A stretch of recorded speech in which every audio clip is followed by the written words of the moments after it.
வணக்கம். வணக்கம். இன்னைக்கு நம்ம என்ன பண்ண போறோம் தெரியுமா? ஆட்டுக்கறி மிளகாத்த போட்டு வறுக்க போறோம். இன்னைக்கு நாங்க குறைவான பொருட்கள் வச்சு வெறும் மிளகா வத்தல் காரம் தான், இதுல வேற எந்த பொடியுமே நாங்க சேர்க்க போறது இல்ல. வெறும் மிளகா வத்தல் வச்சுதான் இந்த ஆட்டுக்கறி வறுவல் பண்ண போறோம். ஆமா, ரொம்ப குறைவான பொருள் வச்சு சூப்பரான ஒரு வறுவல் இன்னைக்கு ஆட்டுக்கறி வறுவல் செய்ய போறோம்.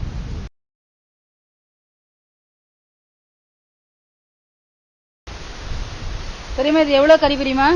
1 கிலோ. 1 கிலோ. எலும்பு இருக்கா? எலும்பு இல்லையா? அதுல எலும்பு இல்ல. தனி கறியோ? தனி கறி. இது ஏன் பெரியமா பொடியா அரைக்கிட்டு இருக்கீங்க? அப்பதான் வேகும் சட்டுன்னு. சீக்கிரம் வேகுமா? ஆமா. ஆட்டுக்கறி இல்ல. ஆமா. கோழிக்கறினா 1 நிமிஷம் வந்துடும் பரிசா போட்டாலும். இது பொடியா தான் இருக்கணும், அப்பதான் வறுவல் சூப்பரா இருக்கும். கறி கலந்ததுக்கு தண்ணி.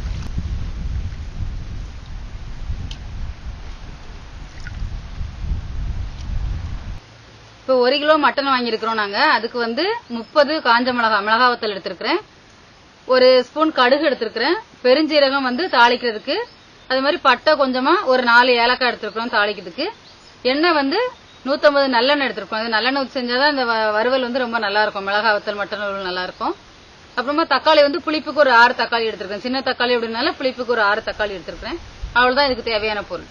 இஞ்சி பூட தட்ட போறேன்.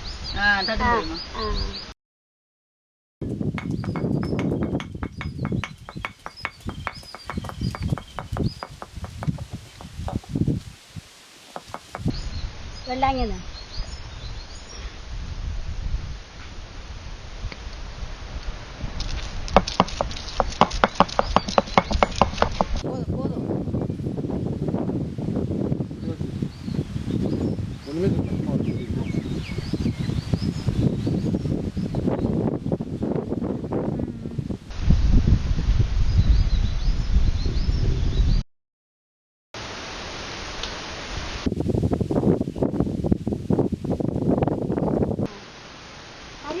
சட்டி காயும்.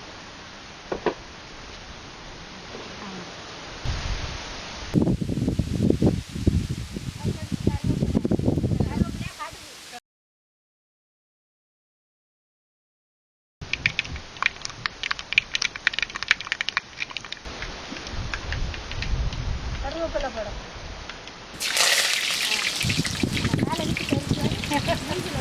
பட்டை சோம்பு ஏலக்காய் போட்டு தாளிக்கிறேன். ஏலக்காய். மிளகா வத்தல் 30 மிளகா வத்தல 2ஆ கிள்ளி வச்சுக்கலாம். போடுங்க.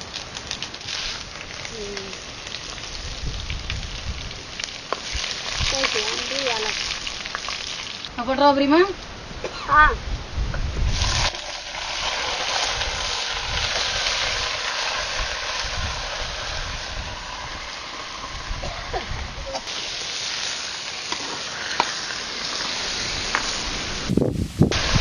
ஆட்டுக்கறி சேர்த்த வேகட்டுதான் உப்பு போடணும். வேகாது. முதல்ல உப்பு போட்டா வேகாது. வேகாது. பெரியமா இஞ்சி பூண்டு தட்டி வச்சுக்கிட்டு போட்டுடலாமா? போட்டுடலாம். போடு.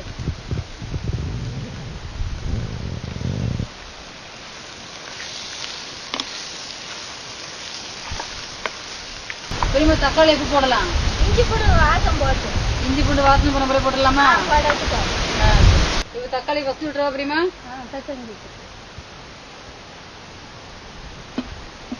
இதுக்கு தக்காளி நல்லா பிசைஞ்சுதான் விடணும். அந்த தக்காளி சாறுல தண்ணி வரும், அதெல்லாம் நல்லா வெந்துடும் மட்டன். அதுக்காக தான் கட் பண்ணி போட்டீங்கன்னா அந்த டேஸ்ட் வராது. அதுக்காக தான் தக்காளி பிசைஞ்சு போடுறது. வெந்துடும். ஆமா, மட்டன் கொஞ்சமா தண்ணி ஊத்தினா போதும் இல்ல புரியுமா? சிக்கன்னா தண்ணியே ஊத்த வேண்டியது இல்ல, மட்டன்னா கொஞ்சமா தண்ணி ஊற்றும்.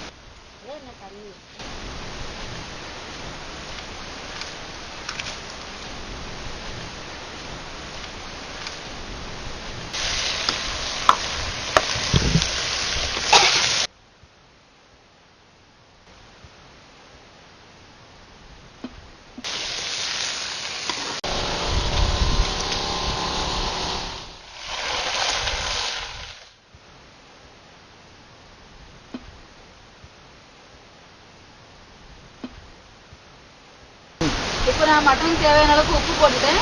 அதே மாதிரி 1/2 லிட்டர் தண்ணி ஊற்றிருக்கிறோம். நாங்கள் மண்சட்டியில் வேக வைக்கிறோம், விறகடுப்பு அப்படின்றதால ஒரு 1/2 லிட்டர் தண்ணி ஊற்றிருக்கோம். நீ குக்கரில் போட்டிங்கன்னா ஒரு 1.5 டம்ளர் தண்ணி ஊற்றிங்கன்னா போதும், அதிலே வெந்துடும்.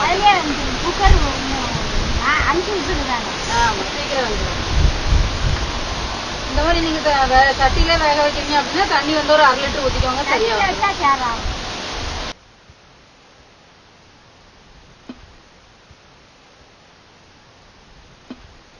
மிளகா வத்தல் ஆட்டுக்கறி வறுவல் ரெடி ஆயிடுச்சு. இறக்கி ஆயிடுச்சு.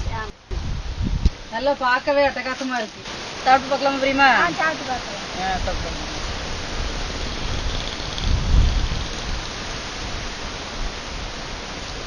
டேஸ்ட் சூப்பரா இருக்கு. செமையா இருக்கு. நாங்க வந்து வேற எந்த மசாலாவுமே போடல. வெறும் மிளகா வத்தல் மட்டும் தான் போட்டுக்கோம். எவ்வளவு கலர்ஃபுல்லா இருக்குன்னு பாருங்க. சூப்பரா இருக்கு. டேஸ்டும் சூப்பரா இருக்கு. இந்த மாதிரி நீங்க வீட்டுல செஞ்சு சாப்பிட்டு பாருங்க. சைடிஷ்க்கு எல்லாமே நல்லா இருக்கும். தயிர் சாதம், ரச சாதம், சாம்பார், பிரியாணி எல்லாத்துக்குமே வந்து மசாலா போட்டு செஞ்சு சாப்பிட்டு பாருங்க. சூப்பரா இருக்கும். செஞ்சு சாப்பிட்டு பார்த்துட்டு சொல்லுங்க.